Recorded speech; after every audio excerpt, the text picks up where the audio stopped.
Bienvenue à tous dans ce nouveau vlog, je suis heureux de vous retrouver. Alors aujourd'hui on va s'atteler derrière moi ici là, à monter un moteur 90 phases sur le carter d'un pote là. Après ça bah c'est tout, on le mettra au banc et on va pouvoir essayer deux trois choses. Notamment on va pouvoir essayer mon diffuseur de VL14 parce que lui il est en VL14. Par contre j'ai pas eu le temps de faire une tubulure hein, ou une pipe, t'appelles comme tu veux, pour aller dessus. On verra ça plus tard. Allez je te balance le jingle.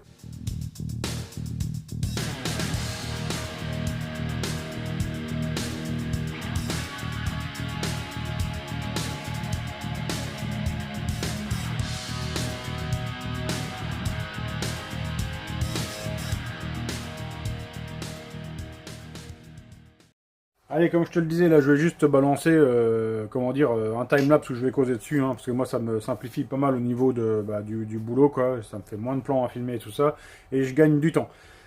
Alors, je te montre aussi, là, un truc juste après. C'est en train d'imprimer ici un cylindre en 3D, en fait, sur mon imprimante, là.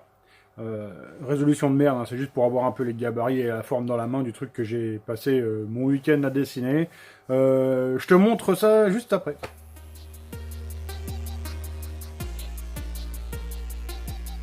Voilà, je te précise quand même que le cylindre, c'est pas une version définitive, hein, c'est vraiment un prototype qui me sert juste en fait à vérifier 2-3 angles, des cotes, etc. avant de pouvoir dessiner un cylindre qui serait plus réalisable. Voilà, un prototype en 3D. Alors, je précise que c'est pas un produit fini, hein. C'est pas fait pour être vendu, c'est pas un moule, c'est juste un cylindre de calibration. Donc il va me servir à mesurer, tu vois ici la hauteur, mesurer les diags, voir comment ça tombe, etc. C'est plus un truc pour rigoler, hein. J'ai l'imprimante, j'en profite, j'essaye. Imprimer en 6 heures. Bon, allez, c'est ce que c'est quoi. De toute façon, tu vois bien que la forme va pas rester comme ça définitive, hein. C'est pas joli, c'est pas fonctionnel. Je te précise qu'ici les passages de flotte sont même pas fonctionnels, hein. C'est juste pour moi avoir un aspect visuel. Donc voilà, hein, je remarque tout de suite que la semelle est un peu trop fine. Enfin, il y a pas mal de trucs qui vont pas. Dont l'échappement. Hein, l'échappement, bon bah j'ai fait ça comme ça pour rigoler. Il restera pas comme ça. Hein, là, l'intérieur, le conduit est vraiment carré. La sortie, elle serait dans ce style-là. Hein, ça c'est sûr, 3 points. C'est la fixation qu'on va retrouver maintenant sur la plupart des moteurs. Le diamètre, bon, ça sera ça. Hein, ça c'est du 32. Après en interne on resterait sur un échappement à 180 degrés sur la lézard du cylindre, ça ce serait sûr, enfin ou 170, enfin un truc très très large. Je précise qu'au niveau guidage piston ça change rien, que ça soit à 130 degrés ou 170 degrés ça change plus rien. Le guidage il se fait sur l'avant du cylindre, donc le guidage il se fait par la barrette, donc je me suis tâté à faire une grosse barrette centrale et ou 2 barrettes comme c'est fait ici, mais la solution me plaît pas. Je me suis même tâté à faire 3 fines, mais bon je vais faire 2 grosses, mais elles seront déplacées, elles vont plus être comme ça, elles vont être un peu sous un autre angle. Voilà, ça c'est ça. Donc là on voit ici à l'arrière 2 gros transferts, les ports B qui sont énormes, mais ils sont même trop gros, hein. Là je m'en suis rendu compte, sur le dessin il me paraissait déjà gros, mais là en vrai bon, je vois bien que c'est de la folie. Il faut que je redessine mes canaux de transfert. Le transfert arrière, lui, il est bon. Il restera comme ça. On m'a fait remarquer que le segment passait en plein centre. C'est pas gênant. Sur une section comme ça, c'est pas gênant. C'est comme ça sur les modèles aussi MHR Team ou sur pas mal de cylindres. Hein. Il y a plein de cylindres où les becs du segment passent en plein dedans. Dans un petit transfert, forcément. Hein. Donc voilà, en fait, j'ai pu voir quand même pas mal de choses.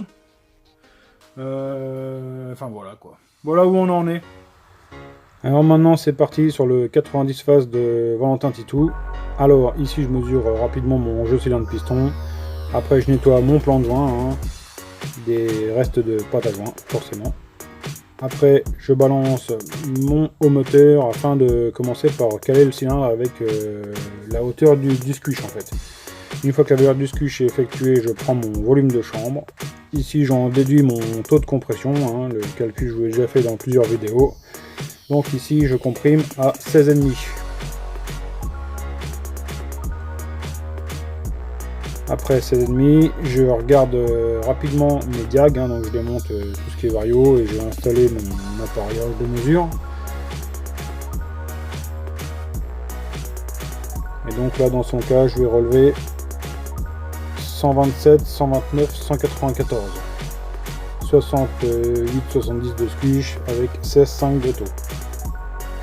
Donc pour moi les valeurs sont correctes. Elles sont pas parfaites, hein. J'aurais mis un peu plus de diagrammes.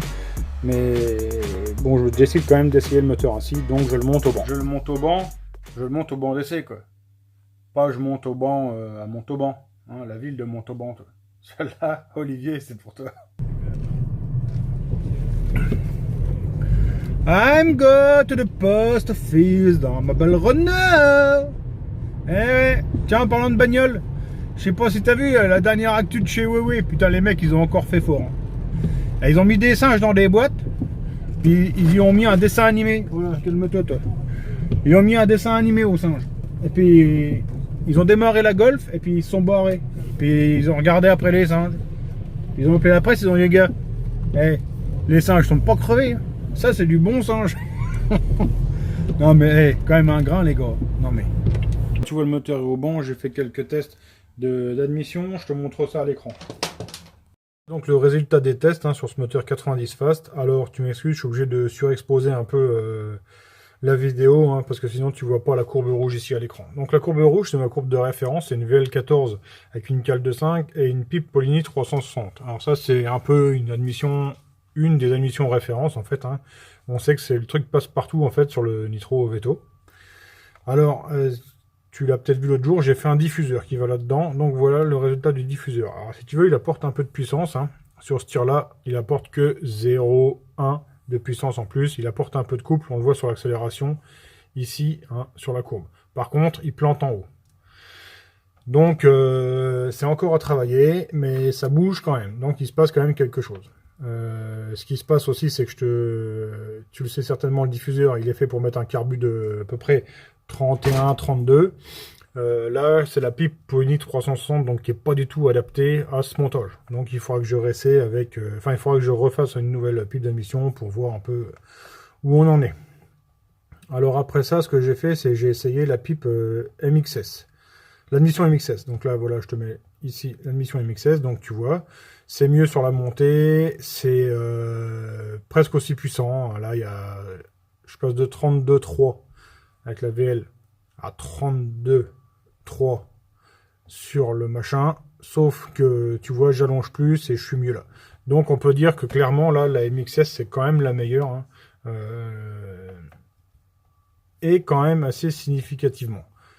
Alors après ça, moi j'avais préparé, c'est une des premières que j'ai fait, une pipe d'admission qui se monte là-dessus, hein, parce que la cale d'en base elle est bonne, le clapet il est pas mauvais, hein, le CR, enfin non pas le CR, le KX85.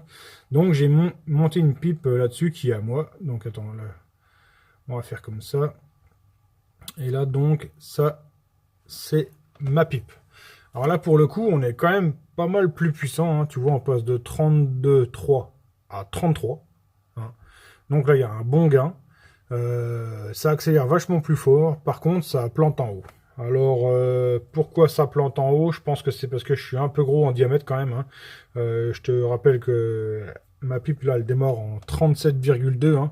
C'est l'alésage maximum de mon carbu à la fin là. Qui est complètement au bout du carbu quoi en fait. Donc je pense que je perds quand même pas mal de vitesse à cause de ça. Il faudrait que j'essaye peut-être de réduire un peu la section pour essayer de voir ce que ça ferait quoi sur la courbe. Donc voilà où on en est, hein, en essayant des admissions. Donc sur ce moteur là, ça a réagi quand même pas mal, on voit quand même des choses. Hein. Tu vois donc en fait, là ici tu as les 4 admissions hein, qui sont référencées. La rouge, la VL, la verte, la VL avec le diffuseur. Après l'admission MXS, la bleue, et la jaune, l'admission MXS avec mon manchon blanc. Là, pour le coup, je suis quand même plus satisfait du résultat sur ce moteur-là. Hein. L'autre fois, tu l'as vu, c'était sur le moteur Neo. J'avais pas de gain comme ça avec mes pièces. Là, sur celui-là, ça semble fonctionner quand même super bien. Là, donc, l'objectif, c'est de fabriquer une semelle type origine, quoi, avec un manchon qui irait là-dedans. Donc, il faut que j'étudie ça. Mais enfin, j'ai énormément de projets sur le feu. Je suis en retard dans plein de trucs. J'ai plein de choses à passer au banc. J'ai plein de trucs à faire. C'est super compliqué. Là, on va se faire une petite question-réponse. Alors, j'ai une première question qui revient sans arrêt. Là, j'ai pas de nom en particulier. C'est où est la générique? Bah, tout simplement, elle est dans mon garage, là, dans l'entrée. Le seul souci, c'est que je n'ai pas reçu les pièces que je devais recevoir pour pouvoir vous faire les tutos. J'ai 2 fournisseurs qui devaient me les envoyer. Malheureusement, pour le moment, j'ai rien reçu. Donc, je sais pas ce que je vais en faire. Ce qui est sûr, c'est que c'est pas maintenant à 2 mois des premiers événements que je vais pouvoir m'y mettre. À mon avis, tout ça, c'est des projets qui sont morts. De même que mes projets personnels, on est aujourd'hui le 31 janvier, je m'étais promis à moi-même que si au mois de février, les machines n'étaient pas en route, pour moi pouvoir aller faire quelques essais sur la route, hein, parce que c'est bien beau de faire une journée ou deux de banc, mais si on peut pas aller sur la route faire quelques tests, malheureusement, on n'avance plus sur la piste maintenant. Donc là, je pense que mes projets personnels, hein, le bicylindre, je devais faire une catégorie sans cc, je devais revenir sur un scooter sans cc, et je devais me lancer dans la Stage 6 Cup 70. Tout ça, c'est des projets que tout simplement je vais abandonner parce que je vais faire des trucs qui ne vont pas être prêts, ça va contre-performer. Au final, ça fait pas avancer le schmilblick, je me mets en retard sur les trucs que j'aurais pu faire. Et en plus, je passe pour un as parce que mes machines n'avancent pas. Donc ça sert à rien. Si on n'a pas le temps de travailler correctement, autant ne rien faire. Donc je pense que mes machines, elles vont rester en stand-by. Je vais quand même bosser sur la machine de Grégory, l'hybridation de son moteur Neo sans fast. Ça, je vais essayer de pouvoir le mettre en place cette année. On a déjà 1 an de retard. Donc je vais me consacrer à ça. C'est tout. Alors j'ai Motard40 qui me dit salut, très bon produit, hein, hein, où est-ce qu'on peut trouver tes pièces? Alors si tu veux, j'avais ouvert une page Facebook TRP sur laquelle j'ai été obligé de fermer la messagerie parce que c'était une page où j'ai marqué en tout gros page exclusivement pour pouvoir dialoguer sur les carburateurs. Et forcément c'est arrivé, comment je règle mon allumage sur mon top machin. Alors je vais essayer de la rouvrir, par contre la politique va changer là-dessus. Alors je vais paraître pour un salopard, hein. Le mec qui viendra me poser une question sur un allumage ou quoi que ce soit autre que de la pièce détachée TR, ça sera banni de la poche. J'ai pas le choix que de faire ça, sinon les gens ne peuvent pas me contacter. Je ne peux pas rendre service aux gens qui sont à distance, à 800 bornes de chez moi, savoir comment caler un allumage, quel giga mettre, pourquoi la machine elle fait bœuf. Je peux pas le savoir si la machine elle est pas chez moi, devant moi. Je suis pas devin. Comme ça, dans l'extérieur, je peux paraître pour le salaud qui veut pas épanner, mais je peux pas. Et à l'époque où j'avais une messagerie privée Tournoi Racing, c'était 100 messages par soir. TRP, donc là où je voulais vendre des pièces, c'était 100 messages par soir. Tournoi Lyonnais, 100 messages par soir. C'est pas possible. Alors du coup maintenant, comme j'ai tout fermé, c'est le téléphone, hein, il sonne à peu près 100 fois par jour. Je réponds plus à mon téléphone personnel non plus. C'est compliqué, mais je suis obligé de mettre des freins de partout. Donc pour répondre à ta question, je vais essayer de réouvrir ma page avec une politique différente. Ce sera pour des carbus, ce sera pour pour les tubulures d'admission, les machins, on va voir. Enfin, c'est pas tout de suite, hein. Parce qu'il faut que je me libère de la place dans la tête pour pouvoir passer du temps là-dessus. C'est compliqué, hein. Gérer tout ça, c'est compliqué. Alors j'ai Thibaut Meunier qui me demande salut Super 1, comptes-tu faire des pièces d'admission 3D pour moteur avec carter non retouché, Euro 3 ou etc. etc. Alors peut-être, s'il y a... Et encore que sur Derby, il y a déjà la pipe de CR85 qui est très bonne, hein, elle est alignée au clapet d'un côté. L'autre côté, bon c'est sûr que les gros carbus quand on les en mange c'est vachement dur, mais la pipe se déforme et au final on a une pipe d'admission qui marche super bien. Alors, est-ce que ça vaut le coup de faire des trucs quand il y a déjà des solutions qui existent dans le commerce? Pour moi, non. Mais c'est pas dit que je n'en fasse pas. Après, ce qui est sûr, c'est qu'il y aura deux questions de monter mes trucs d'admission, là, mes petites pipes d'admission et autres, et autres pièces d'admission en dehors que pour du run. Les pièces, faut se rappeler que c'est quand même que de l'impression 3D, c'est pas fait pour faire des bornes, hein. Pour l'instant, pourquoi je mets le frein pour en vendre? Bah, tout simplement parce que si demain je vends une pub d'admission, que la machine elle casse au bout de 3 jours, oui, bon, c'est pas possible. J'ai pas de recul, je sais pas la longévité des pièces. Donc dans l'immédiat, je me prononce pas sur la vente de ces trucs-là. Alors j'ai Targag qui me dit salut Yone, tu fais encore des passages au banc en dehors des moteurs que tu fais et tu fais encore des usinages. Le souci c'est que en ce jour-là, j'ai plus de temps de rien. Tu vois, je faisais des carbus, là j'en ai à faire, hein. J'en ai 8 qui sont là, ils sont prêts à tourner, mais enfin à être tournés, j'ai pas le temps de les faire. J'ai plus le temps de rien. C'est un truc de fou. Je suis débordé. Et on va finir sur une question de Go qui me dit vidéo toujours au top. On voudrait voir plus de mobs s'il te plaît, comme ton G1 par exemple. Eh ben, tu vas être heureux parce qu'en fait, il y a de la mob qui arrive très bientôt. Là, donc, tu vois, je finis le moteur de Titou, là, parce que lui, il en a besoin, il va aller rouler en Italie, je pense. J'en sais rien, je présume. J'ai pas vu avec lui, mais je pense que ça va se passer comme ça. Après, très rapidement, j'ai un moteur qu'on doit repasser très très vite. C'est un moteur qui est resté ici en fait depuis 1 an. Je veux juste revérifier qu'il fonctionne, hein. Il était resté là, donc j'ai peur que le ressort de poussée soit assoupli. Et donc qu'il faille retoucher un peu en galet. Donc je le mets au banc, j'essaye ça. Et après, on se fait usinage d'un derby. Et ensuite, un moteur de mobilette de 103, hein, le mal aussi qui était ici depuis un moment, là. Il traîne ici depuis très longtemps, donc il faut vraiment que je le fasse. Donc on va faire ça d'ici même pas une semaine, on se fait de la mob, quoi. 103, mal aussi. Allez, c'est tout. Voilà, donc c'est mercredi, mais bon, c'est le premier vlog de la semaine.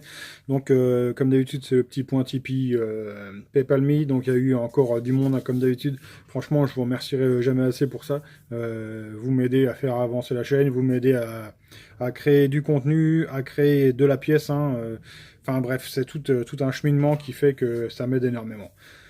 Pour tout le monde, bah, comme d'habitude, je vous remercie à tous de m'avoir suivi. Je vous souhaite de passer une bonne soirée. Ce soir, c'est Top Chef, hein, l'émission spécialisée pour les gros. Allez, ciao, bye.